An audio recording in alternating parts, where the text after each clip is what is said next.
이렇게 알아차려라. 법구경이 전한 흔들리는 마음을 붙드는 법. 마음이 흔들릴 때 우리는 무엇을 붙잡고 있습니까? 우리는 평생 밖을 고치려고 애씁니다. 사람을 바꾸려고 하고 상황을 바꾸려고 합니다. 저 사람만 달라지면, 이 일만 해결되면, 그러면 괴로움이 끝날 거라고 믿습니다. 그런데 정작 바뀌지 않는 이유는 다른 곳에 있습니다.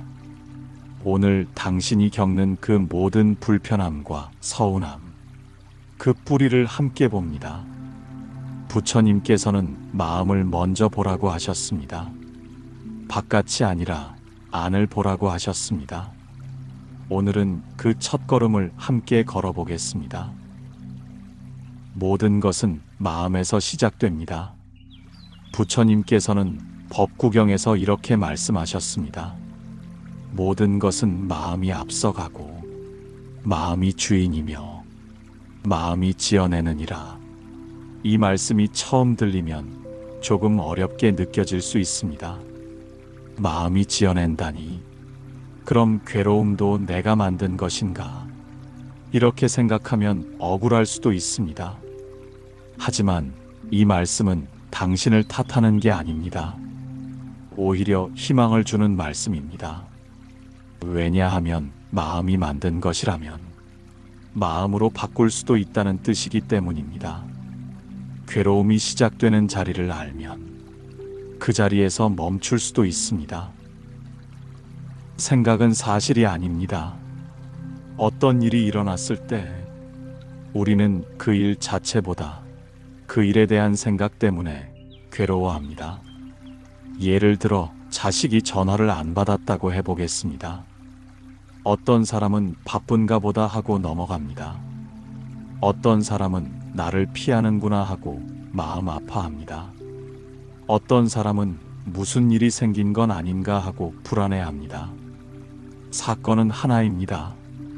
전화를 안 받은 것, 그게 전부입니다.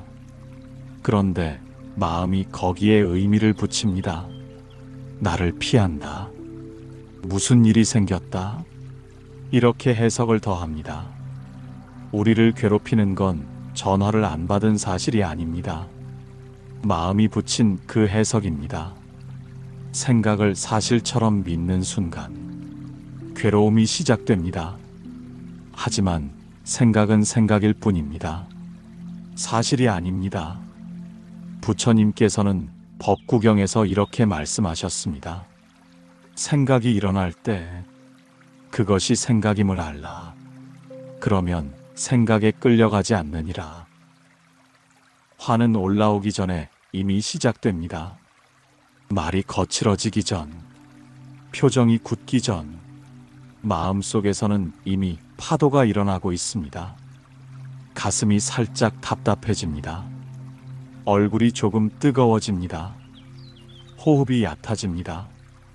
이 미세한 신호들을 우리는 대부분 알아채지 못합니다. 그냥 흘려보냅니다. 그러다가 어느 순간 폭발합니다. 말이 나가고 행동이 나가고 그제야 내가 화를 냈구나 하고 깨닫습니다. 하지만 그때는 이미 늦습니다. 화는 갑자기 오는 게 아닙니다. 화에는 작은 시작이 있습니다. 그 미세한 신호를 알아차리는 연습, 그게 수행입니다. 가슴이 답답해지는 바로 그때, 지금 뭔가 불편하구나 하고 보는 겁니다. 그 자리에서 한 번만 멈춰도 화는 그렇게 크게 자라지 않습니다. 부처님께서는 법구경에서 이렇게 말씀하셨습니다. 화를 화로 갚으면 화는 끝이 없느니라. 화를 놓아버리는 자가 참된 승리자이니라. 집착은 나를 무겁게 만듭니다. 붙잡을수록 불안해집니다. 놓지 못할수록 두려워집니다. 돈을 집착하면 돈이 줄까봐 두렵습니다. 관계를 집착하면 떠날까봐 조마조마합니다.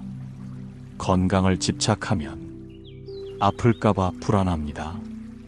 집착은 사랑처럼 느껴질 때가 많습니다. 나는 이것을 소중히 여기는 거라고, 나는 이 사람을 아끼는 거라고. 하지만 사랑과 집착은 다릅니다. 사랑은 가볍습니다. 집착은 무겁습니다. 사랑은 상대를 자유롭게 합니다. 집착은 상대를 묶습니다. 집착이 생기는 구조는 이렇습니다. 이것이 없으면 나는 불행할 거라고 믿는 겁니다.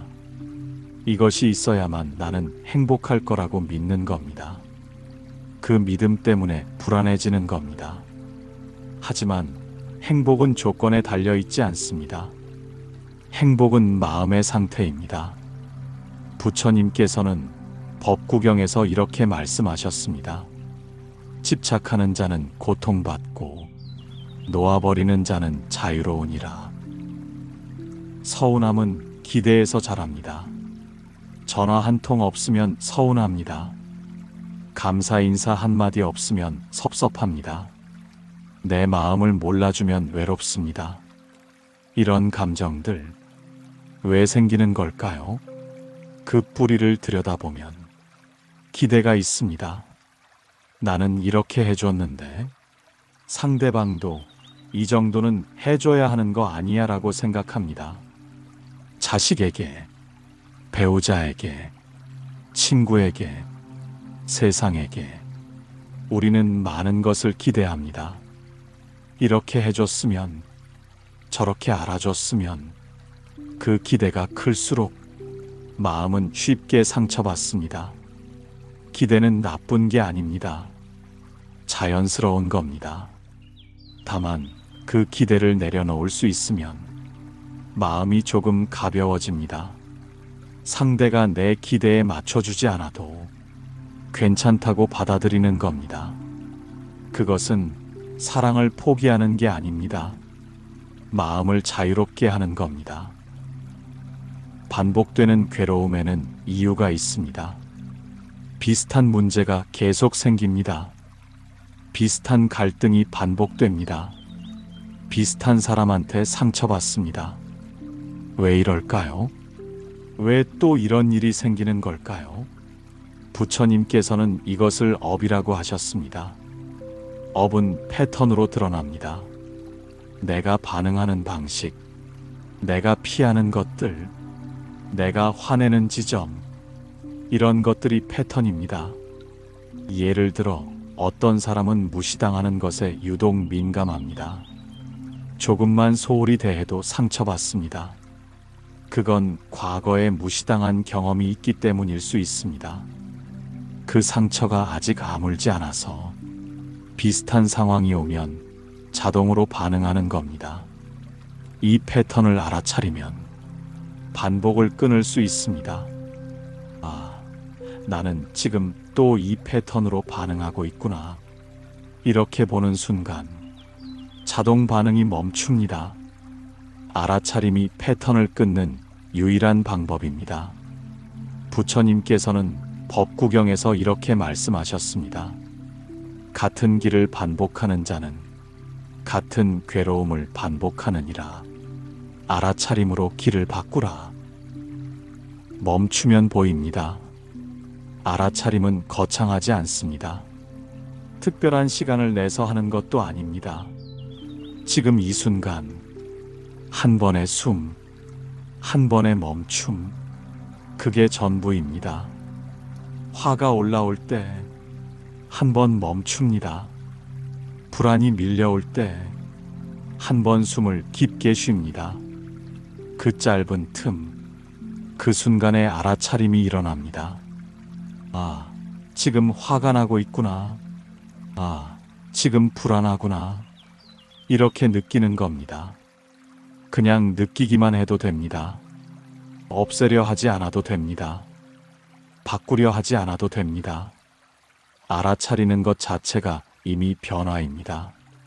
멈추면 보입니다. 알아차리면 자유로워집니다. 알아차림은 나를 자유롭게 합니다. 알아차림은 감정을 없애는 게 아닙니다. 도망치는 것도 아닙니다. 화가 나면 화가 난 줄 압니다. 슬프면 슬픈 줄 압니다. 두려우면 두려운 줄 압니다. 있는 그대로 느낍니다. 그리고 흘려보냅니다. 화를 붙잡고 있으면 화는 더 커집니다. 슬픔을 붙잡고 있으면 슬픔은 더 깊어집니다. 하지만 알아차리고 내려놓으면 감정은 파도처럼 지나갑니다. 부처님께서는 법구경에서 이렇게 말씀하셨습니다. 깨어있는 자는 번뇌에 묶이지 않느니라. 알아차림이 곧 자유이니라. 마음이 흔들릴 때 그 흔들림을 알아차립니다. 생각이 일어날 때 그 생각을 알아차립니다. 감정이 밀려올 때 그 감정을 알아차립니다. 그게 부처님이 말씀하신 마음 다스림의 첫걸음입니다. 오늘 하루 단 한 번이라도 마음이 움직이는 그 순간을 붙잡아 보세요.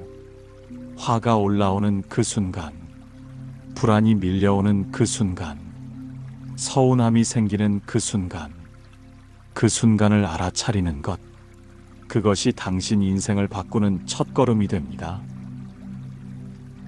마음의 휴식이었습니다. 감사합니다.